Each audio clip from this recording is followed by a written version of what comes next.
Assalamualaikum warahmatullahi wabarakatuh. Baiklah, kali ini kami akan membahas tentang pemrosesan dalam data mining. Sebelum itu, saya akan memperkenalkan anggota dari kelompok saya. Sini saya sendiri Susanti sebagai ketua dan dua anggota saya yaitu Syafina serta Emiliza Pane. Oke, next.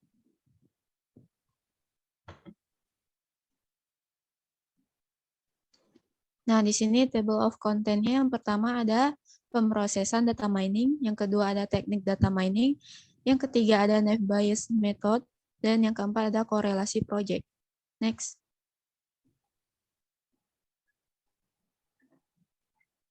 Baiklah, untuk yang pertama yaitu pemrosesan data mining akan dijelaskan oleh Emiliza Pane. Kepada Emiliza Pane dipersilakan. Baiklah, di sini saya akan menjelaskan tentang yang pertama yaitu pemrosesan dalam data mining. Pemrosesan data mining. Fase pemahaman bisnis understanding yang terdiri dari tahapan A. Penentuan tujuan proyek dan kebutuhan secara detail dalam lingkup bisnis atau penelitian secara keseluruhan. Yang B. Menerjemahkan tujuan dan batasan menjadi formula dari permasalahan data mining. Yang C. Menyiapkan strategi awal untuk mencapai tujuan. 2. Fase pemahaman data. Data understanding phase yang terdiri dari tahapan yang A. Mengumpulkan data, yang B. Menggunakan analisis penyelidikan data untuk mengenali lebih lanjut data dan pencarian pengetahuan awal, dan C. Mengevaluasi kualitas data. 3. Fase persiapan data atau data preparation phase yang terdiri dari tahapan yang A. Mempersiapkan data awal yang akan digunakan untuk keseluruhan fase berikutnya, yang B. Memilih variabel yang sesuai dan akan dianalisis, yang C. Melakukan perubahan pada beberapa variabel jika diperlukan. Yang keempat, ada fase pemodelan atau modeling phase yang terdiri dari tahapan yang A. Mengaplikasikan teknik pemodelan yang sesuai, yang B. Melakukan kalibrasi aturan model untuk mengoptimalkan hasil, yang C. Jika diperlukan, proses dapat kembali ke fase persiapan data untuk menjadikan data ke dalam bentuk sesuai dengan spesifikasi kebutuhan teknik data mining tertentu. Yang kelima, yaitu fase evaluasi atau evaluation phase yang terdiri dari tahapan yang A. Mengevaluasi satu atau lebih model yang digunakan dalam fase pemodelan untuk mendapatkan kualitas dan efektivitas belum digunakan atau disebarkan.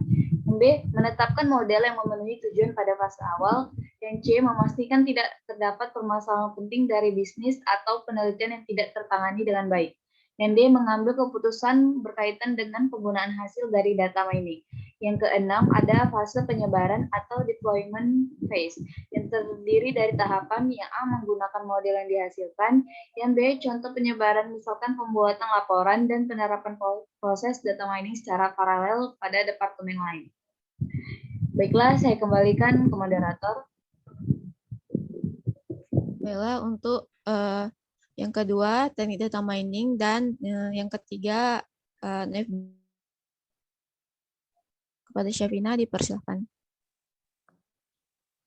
Baik, yang kedua adalah teknik data mining. Next.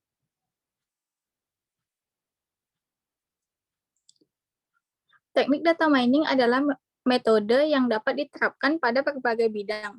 Oleh sebab itu, metode ini perlu disesuaikan dengan permasalahan atau kebutuhan penggunanya. Ada 7 klasifikasi data mining yang dibedakan berdasarkan cara kerjanya.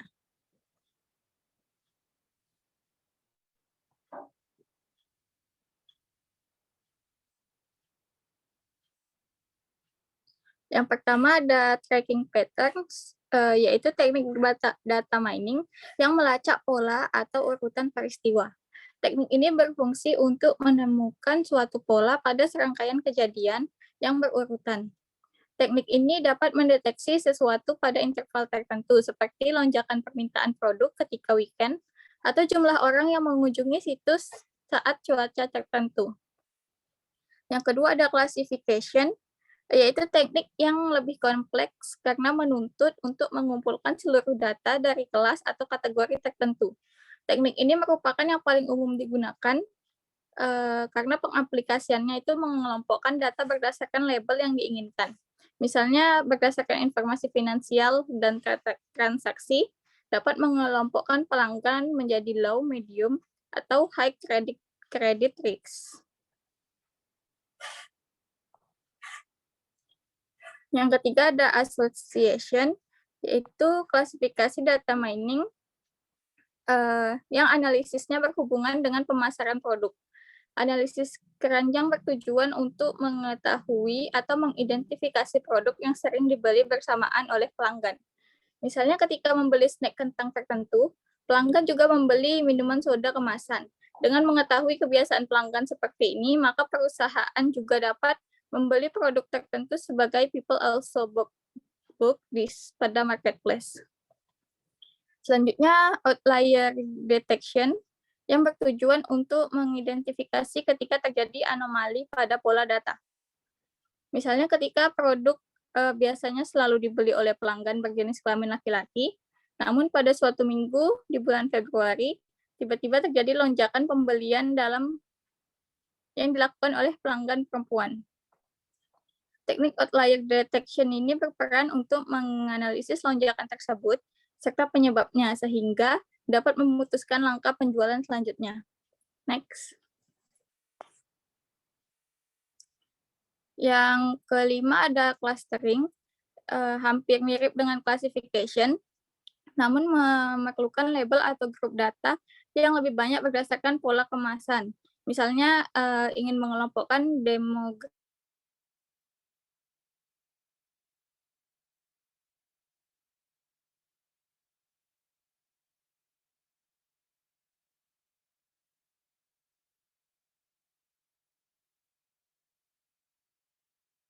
teknik ini adalah sebuah fungsi sebagai penentu yang didasarkan pada nilai dari input.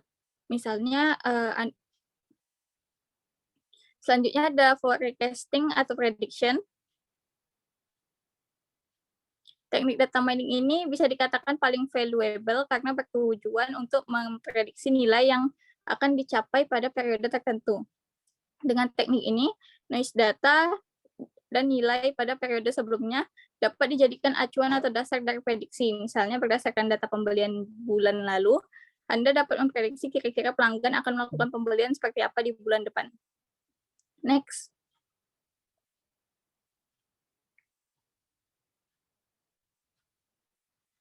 Selanjutnya pemilihan teknik classification dalam data mining. Classification adalah metode yang paling umum dalam data mining. Metode ini sering digunakan untuk menyelesaikan persoalan bisnis, seperti churn analysis dan risk management. Metode ini mengklasifikasikan setiap kondisi di mana kondisi tersebut berisikan sekelompok atribut. Salah satunya yaitu kelas atribut. Metode ini membutuhkan model yang dapat menjelaskan bahwa kelas atribut adalah fungsi dari input atribut. Metode ini digunakan dengan atribut lain dengan menemukan pola berdasarkan kelas tersebut. Contoh algoritma dari classification ini adalah naive Bayes, decision tree, dan neural networks. Pada proyek ini, kelompok kami menggunakan metode naive Bayes untuk mengklasifikasikan status gizi balita. Next. Yang ketiga ada naive Bayes method.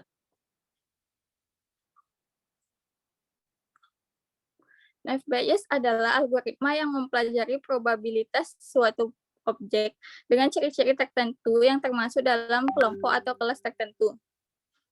Algoritma naive Bayes adalah teknik klasifikasi berdasarkan penerapan teorema Bayes dengan asumsi kuat bahwa semua prediktor independen satu sama lain. Secara sederhana dengan kata lain, asumsinya adalah bahwa kehadiran fitur di kelas tidak tergantung pada kehadiran fitur kelas lain yang sama. Algoritma naive Bayes disebut naif karena membuat asumsi bahwa kemunculan fitur tertentu tidak tergantung pada kemunculan fitur lainnya. Next. Pemodelan dengan naive Bayes, yang pertama ada Gaussian naive Bayes, yaitu pengklasifikasian yang paling sederhana yang memiliki asumsi bahwa data dari masing-masing label diambil dalam distribusi Gaussian sederhana. Yang kedua ada multinomial naive Bayes, yaitu pengklasifikasian naive Bayes lain yang berguna dalam multinomial naive Bayes, di mana fitur-fiturnya adalah diasumsikan diambil dari distribusi multinominal sederhana. Naive Bayes semacam ini adalah paling sesuai untuk fitur yang mewakili jumlah diskrit. Yang ketiga, ada Bernoulli Naive Bayes. Model penting lainnya dari Naive Bayes di mana fitur ini diasumsikan biner. Klasifikasi teks dengan model bug of word dapat menjadi aplikasi dari Bernoulli Naive Bayes. Next.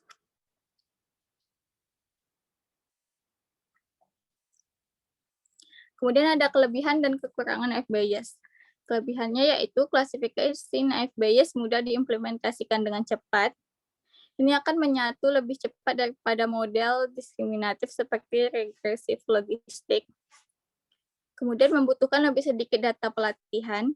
Sifatnya sangat scalable atau skalanya linear dengan jumlah prediktor dan titik data. Yang kelima, dapat membuat prediksi probabilistik dan dapat menangani kontinu beserta diskrit data.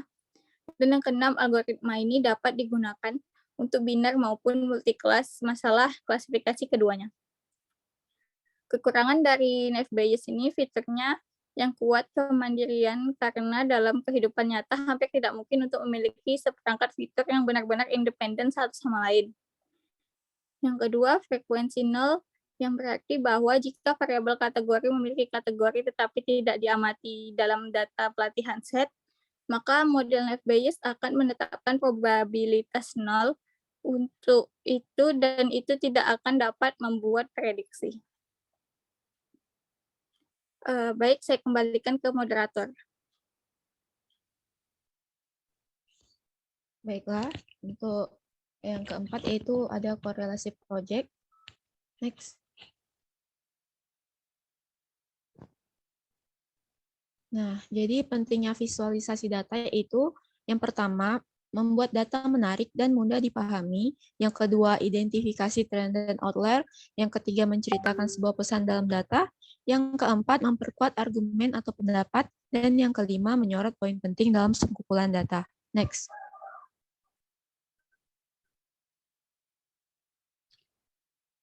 Menampilkan bagan atau grafik mampu mengubah data menjadi hal yang mudah dipahami oleh orang lain. Visualisasi data bisa menjadi penyederhanaan data yang kompleks sekalipun, sehingga siapapun bisa memahaminya dengan mudah. Dengan data yang mudah dipahami, maka memungkinkan pemangku kepentingan dapat mengambil keputusan dengan cepat. Nah, di sini ada tabel data Posyandu Nosari Indah setelah di cleaning yang menampilkan atribut nama anak, umur, jenis kelamin, panjang badan atau tinggi badan, dan status gizi. Selanjutnya di sebelahnya itu ada tabel pengklasifikasian jumlah anak berdasarkan status gizi balita.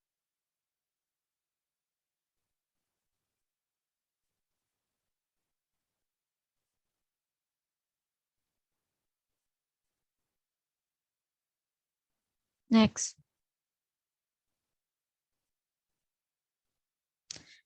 Nah, jadi tos visualisasi data yang pertama itu ada Google Colab, yang kedua ada Tableau, yang ketiga ada Microsoft Excel, dan yang keempat ada Google Sheets. Next.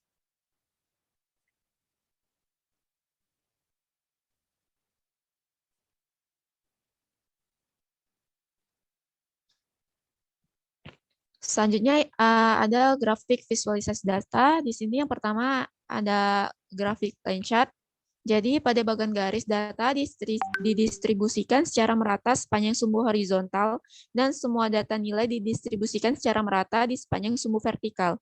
Jadi gambar di samping merupakan gambar dari line chart grafik status gizi balita Posyandu Nosari Indah yang menunjukkan jumlah anak berdasarkan status gizi balitanya. Next.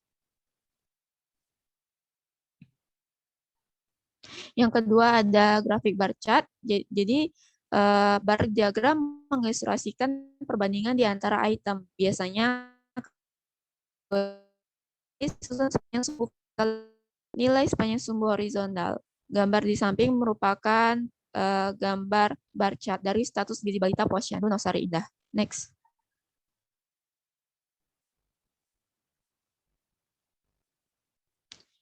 Selanjutnya yang ketiga ada pie chart.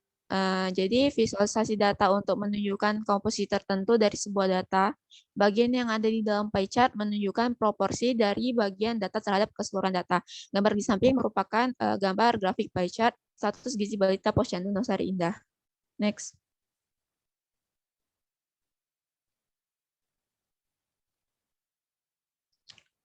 Yang keempat adalah scatter chart. Jadi diagram ini itu menggabungkan nilai X dan Y ke dalam satu titik data dan menunjukkannya dalam interval yang tidak beraturan. Biasanya jenis grafik ini digunakan untuk menunjukkan dan membandingkan nilai numerik seperti data ilmiah, statistik, dan teknik. Gambar di samping merupakan gambar diagram grafik scatter chart status gizi balita Posyandu Nosari Indah. Next. Nah, baiklah, itu tadi penjelasan tentang pemrosesan dalam data mining. Semoga bisa dimengerti. Apabila ada kesalahan, kami mohon maaf. Assalamualaikum warahmatullahi wabarakatuh.